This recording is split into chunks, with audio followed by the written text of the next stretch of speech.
So the deputy FBI director has been in behind closed doors in a classified briefing. There is the hallway, and here he comes as he is. Is this from earlier today, or is this live? That's earlier today, but we are waiting for him to leave the room. It's been going on for hours and hours.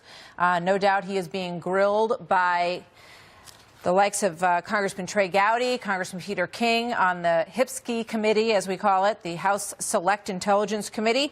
They have a lot of questions for Andrew McCabe, and as you know, Trey Gowdy spoke with us last week and said that he'd be a little surprised if Andrew McCabe was still in his job at the FBI this week. He is. He did show up to testify today. Last week he said he had a scheduling conflict and couldn't make it, but he did show up today, and he's been in that room, as I say, for many hours, and we're watching for him to exit as we wait this evening at 7:21 Eastern time. So he's on the hot seat, as I said, highly anticipated moment on Capitol Hill. He's really the man at the center of so much of what we've been talking about. He knows the inner workings of the Hillary Clinton email investigation, of her exoneration. He was there side by side with James Comey at the time. He then moved right from that into the heart of the Russia probe.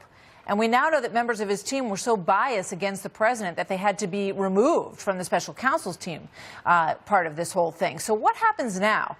Senate Judiciary Chairman Chuck Grassley says that he believes that McCabe, quote, ought to be replaced because of all this. And we also know that today they were discussing, no doubt, the cryptic text messages of the former fellow investigator Peter Strzok. Here's Congressman Jim Jordan laying into Deputy Attorney General Rod Rosenstein last week. Watch this.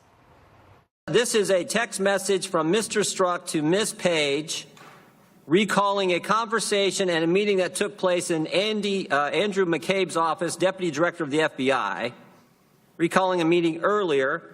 And Mr. Strzok says this: I want to believe the path you threw out for consideration in Andy's office. Then there's a break. Dash, it says that there's no way he gets elected. No way Trump gets elected. He says, I want to believe that. You said that in the meeting in Andrew McCabe's office. I want to believe that. But then he goes, but I'm afraid we can't take that risk. Now, this goes to intent. So that's one of the big questions with regard to Peter Strzok, who, as is put in that text message, was in Andy's office, believed to be Andy McCabe, who's in there now.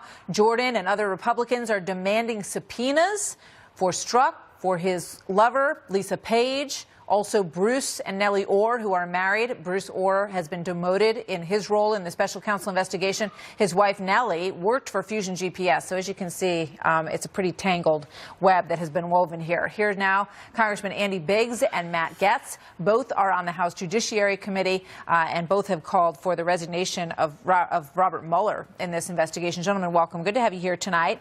Thank you. Let me start with you, Congressman Gaetz. You know, your thoughts on what likely transpired in there today. It's a classified briefing, so it's limited in terms of what we know at this point. Well, we have to remember this is the very same Andrew McCabe who sent the emails designating the Hillary Clinton investigation as special and different than would apply to any other American. And then, as you correctly noted, the very scheme that was hatched by Peter Strzok and his mistress, Lisa Page, seems to have been hatched in Andy McCabe's presence. And so this is a very critical witness for us to be able to get to the bottom of this information. I don't want this testimony to just occur behind closed doors. One of the things Congressman Biggs and I are fighting for are subpoenas so that before the Judiciary Committee and all of the American people, we can get answers to these questions, expose the bias that we know exists, and ensure that we have a rule of law that we can rely on again in this country. Yeah, so one of the things that we've seen a lot is calling for subpoenas and then no teeth behind it. It doesn't actually happen. Now, Chairman Goodlatte has said that he will subpoena these individuals. Can you update us on that? Is that actually going to happen this time, Congressman Biggs? Yes, it's my understanding that they'll be subpoenaed. They'll have to come in. If they fail to come in, we can go to a federal district court and get them held in contempt. And the reality is we need them to come in. The American people need them to come in because the bias is so palpable. It's so real. And you know, when that happens, nobody believes that anybody's going to get a fair investigation in any level. So it just begins stinking from top to bottom, and that's not the way for this good agency to be.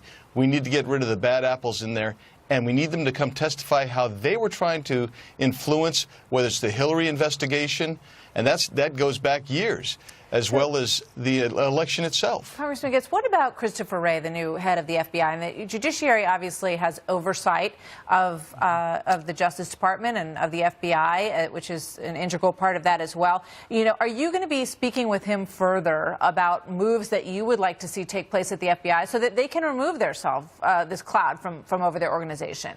Well, absolutely. This is about more than Donald Trump and Hillary Clinton. We need to ensure that we have an FBI going forward that is transparent, that is subject to sufficient oversight and redundancies to ensure that we know what's going on. We never again want to be in a situation where you get an egomaniac FBI director like James Comey who can totally depart from standard procedures in one investigation and then can create an environment where a pro-Hillary bias can exist, and then right on the back of it, the very people executing on the pro-Hillary bias end up working on the investigation, persecuting President Trump with this very anti-Trump bias that is totally indefensible. It's one of the reasons why the American people agree with us. Harvard University just released a poll showing that 54% of Americans agree that the Mueller probe is biased, and these people were acting on plans to discredit the duly elected President of the United States. That's what we have to stop. Yeah, those polls are problematic because everyone needs to have confidence in this process because the stakes are enormously high for the United States and the people that worked with him. So, Congressman,